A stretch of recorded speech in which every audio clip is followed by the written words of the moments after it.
Nah, kalau dulu pernah kita dengar Pak Jokowi itu mengatakan bahwa untuk 1 hektar itu hanya butuh 500.000 saja untuk biaya pupuk. Ketika itu semua orang membuli Pak Jokowi, mana mungkin hanya dengan 500.000 kita bisa mengolah pupuk. Nah, itu adalah bisikan dari Profesor Dr. Maman. Kenapa? Karena beliaulah yang menemukan formulanya. Nah, kenapa itu? Karena nanti biomonuklir itu akan kita butuhkan ketika kita masuk ke pertanian ini. Di samping alatnya yang smart, tapi dalam budidaya pun kita juga di budidaya, terutama dari pemupukan dan menggunakan pestisidanya, kita juga akan menggunakan konsep yang smart. Jadi nanti kita akan dengar dari beliau, hanya cukup dengan 1 kilo pupuk itu akan bisa memupuki 1 hektar lahan. Apakah mungkin? Nanti kita dengar konsep beliau. Dari beliau ini adalah, nah kebetulan beliau pun juga adalah ketua KP2M Nusantara. Beliau telah membangun kelompok-kelompok komunitas tani itu sejak tahun 2005. Kita bisa lihat YouTube beliau mulai dari tahun itu. Nah, kenapa beliau ini saya undang? Kenapa? Karena ke depan ketika kita nanti akan membangun kelompok baru yang namanya kelompok milenial itu, baik itu di Upo Biogas kemudian maupun di modernisasi pertanian ini, kita ke depan itu butuh teman, butuh pendampingan dari kelompok-kelompok yang sudah berhasil.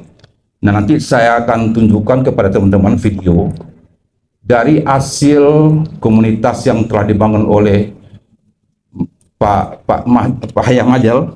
Saya ini Pak Hayam Majal saja. Bagaimana nanti dia itu adalah membangun, membuat yang modernisasi itu melon ya, melon juga ya. Salah satunya. Ya, salah satunya adalah melon nanti. Jadi melon itu 1 batang itu bisa 5.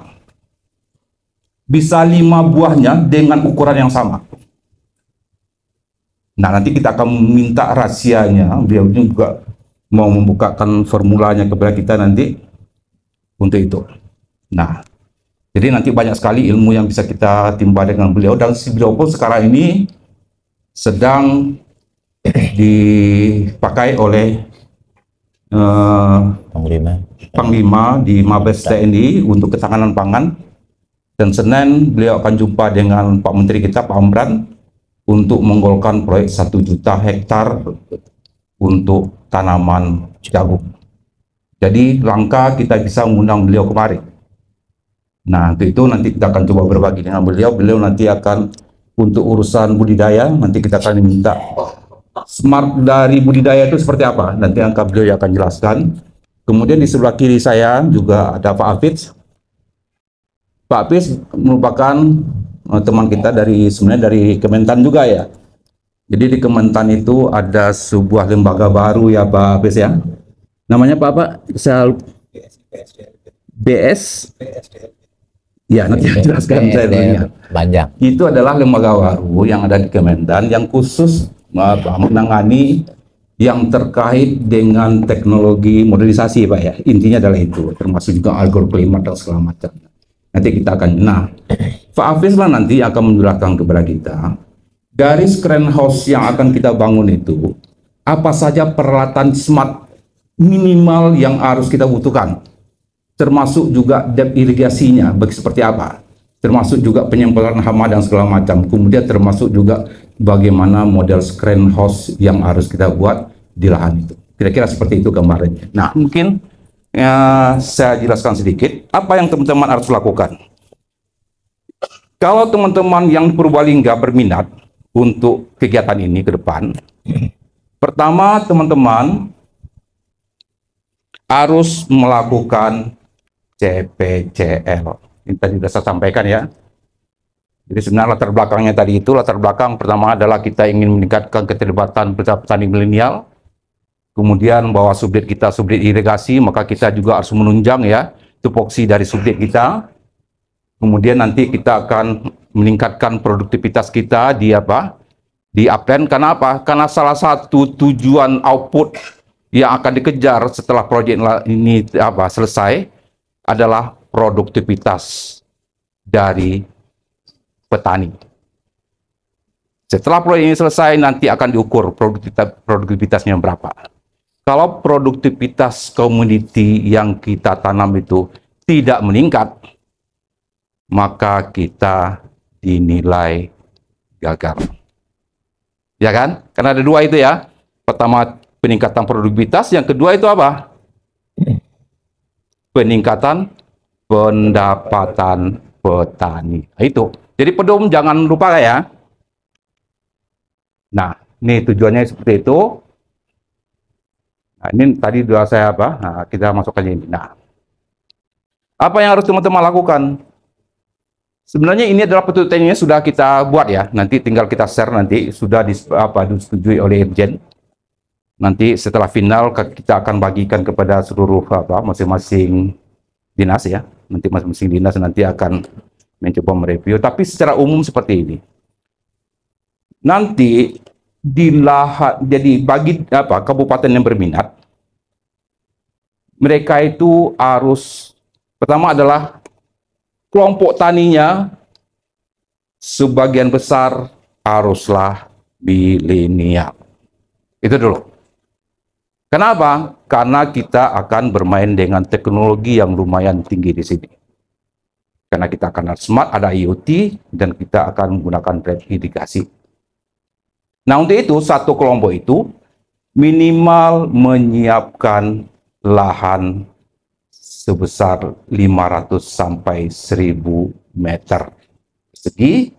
Di lahan 500 atau 1000 meter itu akan kita bangunkan greenhouse. Ya.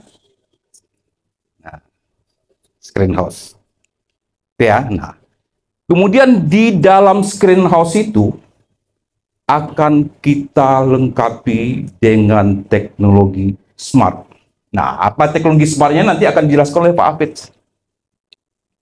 Di situ ada sensor ya, mulai dari sensor pH, sensor tanah, kemudian pengukuran suhu ya Pak ya.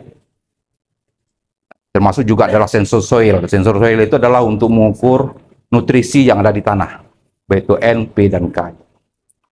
Termasuk dengan rate-nya, penyiraman itu. Nah, termasuk juga nanti pemupukannya. Untuk pemupukan yang smart itu nanti akan kita belajar dari Profesor Maman. Oke? Nah, itu. Nah, selain itu, selain dari kita buatkan greenhouse, kita siapkan smartnya dalam greenhouse itu, kita juga akan siapkan instalasi pompa, kemudian penguburan, kemudian drum penampungan, pupuk organik ya. Kita mengadakan ini juga ada pupuk organik yang kita buatkan. Nah, nanti ini merupakan akan kita siapkan di greenhouse itu.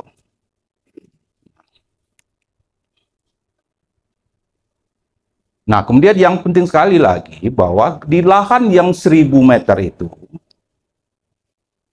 itu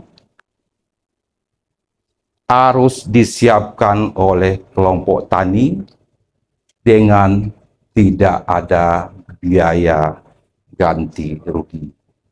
Termasuk juga tidak ada biaya sewa.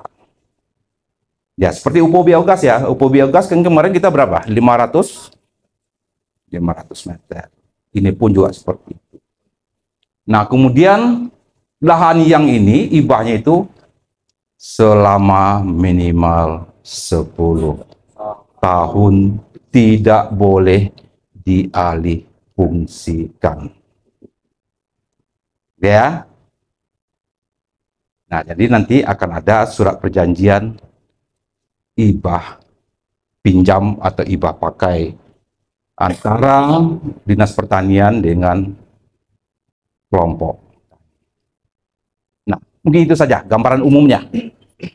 Nah, jadi umumnya nanti Petunjuk teknis yang rincinya nanti akan kami kirimkan kepada Bapak Ibu semua, di mana petunjuk rinci itu, petunjuk teknis itu nanti akan berisi hak dan kewajiban dari masing-masing stakeholder atau pelaku, baik itu PAYU maupun PMU maupun PPL, Pasdes, dan kelompok tani. Gitu ya gambarannya ya. Oke, buat sementara tidak ada pertanyaan dulu.